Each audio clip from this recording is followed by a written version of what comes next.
Professor Yunus himself knows the US American society, যে নতুন যে পলিসি আসতেছে, ওরা যে চেঞ্জ হচ্ছে, ওইটা ওনার একটা অ্যাডভান্টেজ ছিল। গ্রেন মার্কেট দেখেন বা এনার্জি মার্কেট দেখেন, increasingly we are a big global player. আমরা কিন্তু ছোট প্লেয়ার না। ইউএস ট্রেড ট্যারিফটাকে নিয়ে অনেকে বলতে চেয়েছেন যে এটা একটা দুর্বল government, interim government, it's not a like a political government না।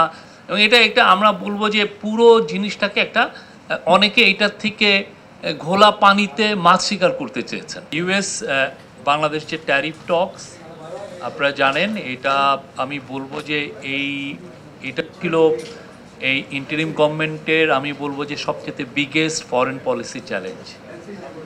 এর চেয়ে বড় চ্যালেঞ্জ আমরা ফেস করেছি কিনা আমি জানি না। আমরা অবশ্যই আমাদের নেইবারিং কান্ট্রি থেকে আমরা ম্যাসিভ ডিসইনফরমেশন ক্যাম্পেইন ফেস করেছি।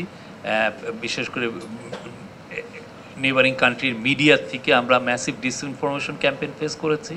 আর একটা হচ্ছে যে আমরা মায়ানমারের সাথে আমরা রোহিঙ্গা ক্রাইসিসটা আমাদের জন্য একটা বড় ইস্যু ছিল, এবং এটার আমরা একটা এই ইন্টারিম গভর্নমেন্ট চেষ্টা চালিয়েছে যে এটাকে আবার গ্লোবাল যে ডিসকাশনের যে ম্যাপে, যে গ্লোবাল যে এত বড় বড় এখন সমস্যার ভিড়ে যাতে এটাকে নিয়ে মানুষ যাতে ডিসকাশন করে। ইউএস গত ট্রাম্পের টার্মেই ওরা একটা খুব ক্লিয়ার ইন্ডিকেশন ছিল যে ওরা এখান থেকে সরে আসবে এবং ওরা ম্যানুফ্যাকচারিংয়ে জোর দিবে। এটা কিন্তু ডক্টর খলিল আমাদের ন্যাশনাল সিকিউরিটি অ্যাডভাইজার এবং high representative on Rohingya affairs, উনি যখন ইউএসএ সফরে গিয়েছিলেন তখন উনি এই আলাপটা উনি শুনে এসছেন। উনার হি has friends in the administration and he has friends in DC. তো উনি আসার পরে উনি ব্রিফিং করেছেন যে, এবং যদি কোনো আমরা অবশ্যই কেউই আমরা ধারণাও করতে পারি না যে রিটালিটরি ট্যারিফ এতটা ইম্পোজ হবে বা গ্লোবালি এটা একটা বিগ একটা ইস্যু হয়ে দাঁড়াবে। তো তখন উনি এসে যেটা হচ্ছে যে উনি কিন্তু এসে আমার মনে আছে যে উনি এসে যেটা ব্রিফ করলেন যে আমাদের লেভারেজটা কোথায়, ইউএসের সাথে যদি আমরা ভালো ট্যারিফ আমরা যদি ভালো ট্রেড করতে চাই, আমাদের লেভারেজটা হচ্ছে যে ইউএসের অবশ্যই ইউএস আমাদের largest biggest trading export destination, কিন্তু at the same time USA থেকে কিন্তু আমরা অনেক কিছু কিনতে পারি। তো উনি ভাবলেন যে ফিউচারে যদি আমাদের ওদের সাথে যদি আরও সুসম্পর্ক আমরা তৈরি করতে চাই, তাহলে ইউএসএর যে ফার্ম লবি এবং এনার্জি লবি, এরা এই দুইটা লবি হবে আওয়ার ফ্রেন্ডস। উনি কিন্তু ওই সময় এটা আইডেন্টিফাই করে এসছেন যে ইনকেস আমরা আরও ট্রাম্প অ্যাডমিনিস্ট্রেশনের সাথে যদি আমরা আরও বেটার অবস্থানে যেতে চাই, আমরা অবশ্যই চাই যে ইউএসএ আমাদের খুব যত লো ট্যারিফে আমরা ওদের মার্কেটে ঢুকতে পারি, সেটা আমাদের একটা বড় ধরনের আমাদের ইকোনমির জন্য একটা বড় অ্যাডভান্টেজ তৈরি করে এবং কম্পিটিটিভ অ্যাডভান্স।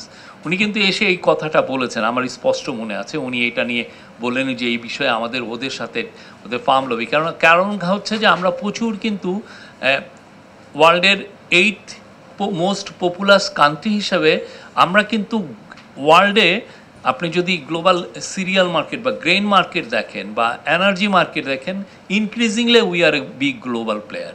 আমরা কিন্তু ছোট প্লেয়ার না। আমাদের ইভেন সয়াবিন দেখেন কনজামশন বা পাম অয়েল কনজামশন দেখেন বা সয় কনজামশন, যেটা এই যে ফিশ ফিড বা পোলট্রি ফিডের জন্য যেটা, বা কটনে আমরা মোস্ট প্রবলি এখন বোধহয় চায়নাকেও আমরা সারপাস করে we are the largest cotton importer. তো এইটাকে কিন্তু উনি তখনই এটা আইডেন্টিফাই করেছেন, এটা আমাদের প্রস্তুতি ছিল।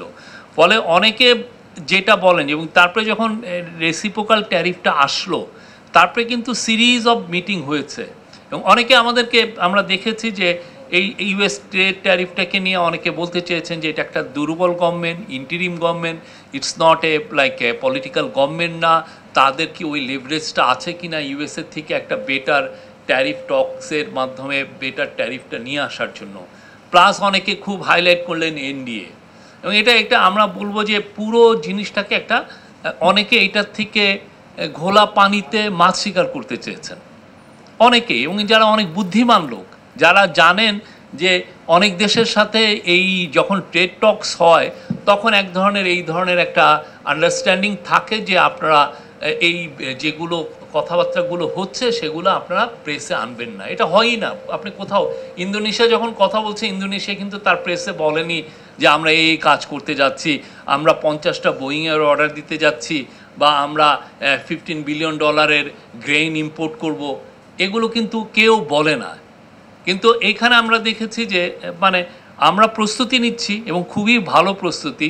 প্রথম কথা হচ্ছে যে আমাদের মেন অ্যাডভান্টেজ কী ছিল? মেন অ্যাডভান্টেজ হচ্ছে professor Yunus himself knows the US American society. উনি আমেরিকায় ছিলেন, আমেরিকায় প্রচুর যাতায়াত করেছেন। He has friend in both parties, he has friends in the greater American society, এবং গ্রেটার আমেরিকান যারা যারা ম্যাটার করে, ওদের গ্রেট ফিনান্সিয়াল ইন্ডাস্ট্রি, হ্যাঁ, পিপল লাইক রে ড্যালিও, হ্যাঁ, this people are his friends. তো উনি আমেরিকান যে যে নতুন যে পলিসি আসতেছে, ওরা যে চেঞ্জ হচ্ছে, ওইটা ওনার একটা অ্যাডভান্টেজ ছিলই।